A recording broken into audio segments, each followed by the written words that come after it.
ng side ng Smart Omega in this specific matchup, and mukhang makikita natin na makikipagbalagbagan agad to from in their early side. Yan ang ating aabangan sa pagpasok ng ating game number 2. Kelra at with Harriet Jungle. Nagkaroon na tayo ng preview nito laban dito sa Onyx Philippines with the Harriet at yun yung game na naipanalo nila against Onyx Philippines. So I think pwedeng gumana, pwedeng hindi. Nasa experimentation stage pa rin tayo. Depende pa rin Pero yung healing kasi, ito yun Kung medyo nabitin yung isang heal kanina, dalawahin na natin.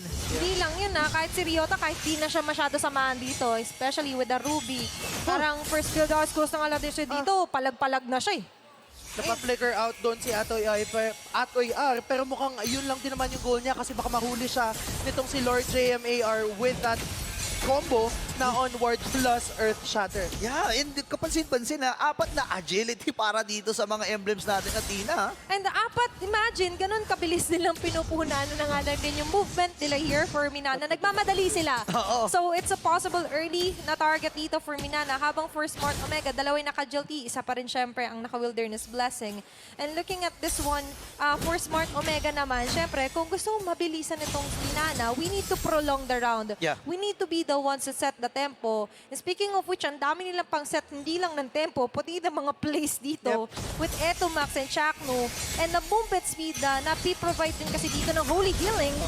Uy, Pero sila si Air, susubukan butin dito. Pero guiding wind lang din naman, pero hindi na siya makaka-out on kasi ang sakit na ng damage coming from Kelra. Tapos wala na force, kaya naman first blood goes to the side of the barangay. Kita nyo, kahit hindi apat yung naka-agility here for the side of Omega, ang bilis pa rin ng respawn nila kasi yung Holy Healing.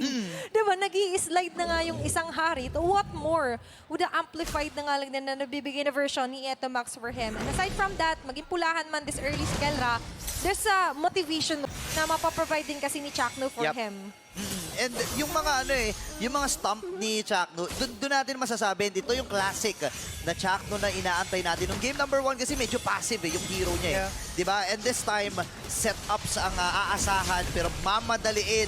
Napupunan na Minana Evos yung unang 30 ng ating game at si Kaizen AR ang makakasecure nito. Napansin nila na sa mga teamfights medyo malulugi tayo kasi syempre overloaded itong crowd controls for the side of Smart Omega. And this time around Minana, kailangan nila ng mga solo pickups if ever man. Pero Kaizen AR ang nag-iisa. I am offended kinasa na tapos nag-ultimate na din si Kaizen AR pero may touch siya with that Mortal Coil kaya buhay si Kaizen AR with that Martis tapos walang casualty pero si Lord JMR dito sinusubukang harapan si Kelra. Earth Shatter kinasa na pero makaka-out lang din naman with that guiding wind kaya wala mamamatay. Wala rin nabitawang Zaman Force doon. So makikita natin kung paano kino-conserve ni Kelra yung mga skills na meron siya kasi alam niya sobrang importante.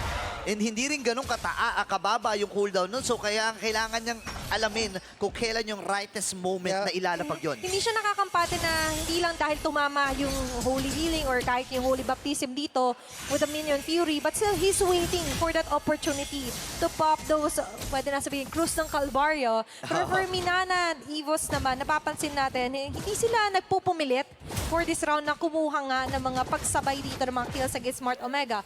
For 3 minutes in, Jom nakakalamang in terms of gold earn. And going in dito, the 3 members of Smart Omega na nagbibigay ng vision and as well as space kahit papano kay Jom na mapreventa na madalawan siya.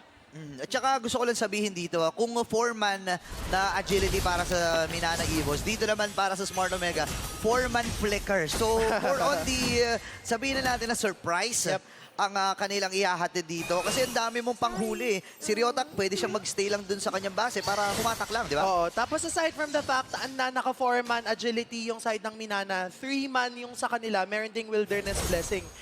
Ibig sabihin lang nito, mabilis silang makaka-rotate, especially kapag nandun sila sa river side as well as the jungle side. And in a way, kailangan kasi nilang sabayan yung mabilis na rotation coming from OMG because of this Rafaela. And nakita natin, ina-attempt naman nila yon. But the thing is, ang dami kasi talaga pwede kasing humuli sa kanila and they're very vulnerable to the attacks. But great thing is meron silang pang-kontra. Kaizen AR, hindi ata makakapag-mortal coil tapos magdadabog ang dalawang ultimate dito tapos wala. Si Itomax ang unang mababagsak. Oy, Red 3 nakuha ni Kaizen. Ngayon, takbuhan muna ang kumulaan ng Smart Omega. Pero makakasabay nga ba Zaman Force? Hindi namin. Ang sakit ng mga pokes in Spider-Mice with the kill. 4-man down para sa barangay. And then, an instant, nakabawi agad doon ng Minana Evos. They just waited for Smart Omega na ipapang karamihan sa kanilang mga crowd controls and they waited na makasurvive doon si Kaizen AR. Sobrang daming dashes with the Mortal Coil and aside from that, na pinpoint niya kasi doon kung sino yung pinakamalambot. Isa talaga sa nagbibigay ng sakit ng ulo sa kanila. Looking at this one, ang aga rin ng Hunter Strike here and as well as na-notice natin yung damage na nagagaling dito kay Lance AR because he already builded up the CODR Clock of Destiny.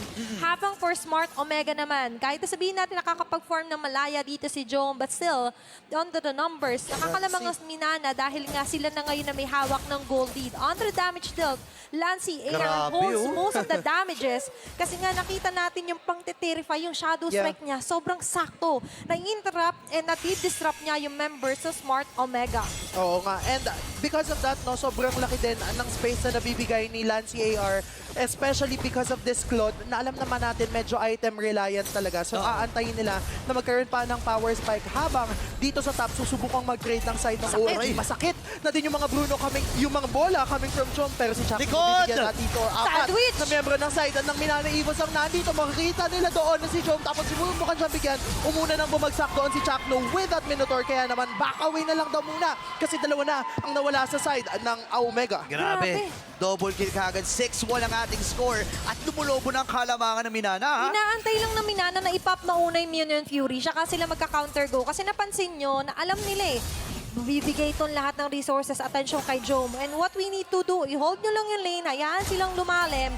And we still have Lancy AR and Spider-Man's AR. Things go wrong, guiding win pa atras, guiding win pang disengage and as well as pang engage into teamfight. Meron pang hatak, pero ang ganda ng ginawa ni Lord JM. I am offended kinasana, pero apat, lima laban sa lima ang mangyayari dito sa ating third Lord of the Match Rio. Kaya Doming? tayo mabibigyan. Pero nappa-flicker out lang din naman siya. Kaya ang sasabihin ng Minana, kukunin na lang namin tong turtle kasi wala na din naman kayong resources. Grabe yung pagbawi. Tatlong pagong ang nahawakan ngayon ng Minana. Nakita na natin ng game number 1 kung gaano ka-dominate Si Doming. ang laba o yung pinapakita ng Minana Evos. And syempre, speaking of domination, Doming AR, the Doming Nation. Yeah. Nagpapamalas muli. May nerf na naibigay sa Claude. Pero sabi niya, wapakil si... Hindi na nerf yung player. And aside from that, ito yung edit na hinahanap natin. Yung placement kasi dito ng mga Earth Shatter and Onward ni Lord JM, sobrang magaganda. Inaabangan yan, especially na more on melee kasi yung mga heroes dito from the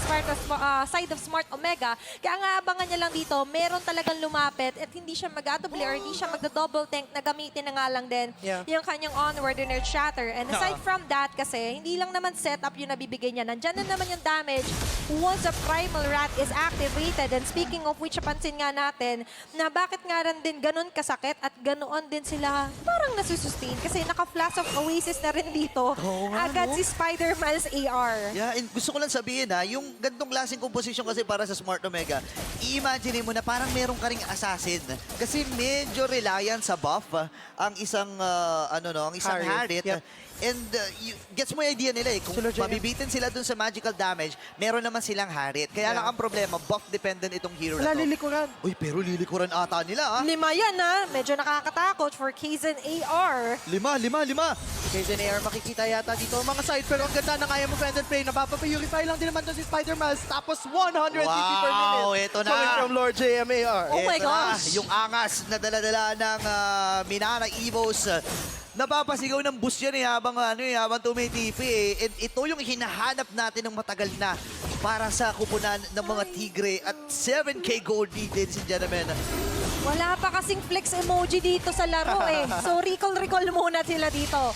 So it's their time to flex or recall na nga against Smart Omega. Lalo na that they have something to flex for. That's 6-1 on the kill score. Lamang na lamang sa goal dito. Ang side ng Minana, lamang pa sa setup. Ganda ng I am offended play, pero mas maganda yung combo coming from Lord JM. Kaya naman tutumba si Ryota habang ang side ng Smart Omega mukhang magpa-back away na lang daw muna. Kasi hindi na natin kaya yan. Wala na tayong isa. Oh my gosh, grabe yung pinapamalas ng Minana Evos dito at nakukulangan na pagdating sa damage ang Smart Omega. Kasi kung titingnan mo, Jom at saka si Keller lang ang i-expect na magda-damage dito eh.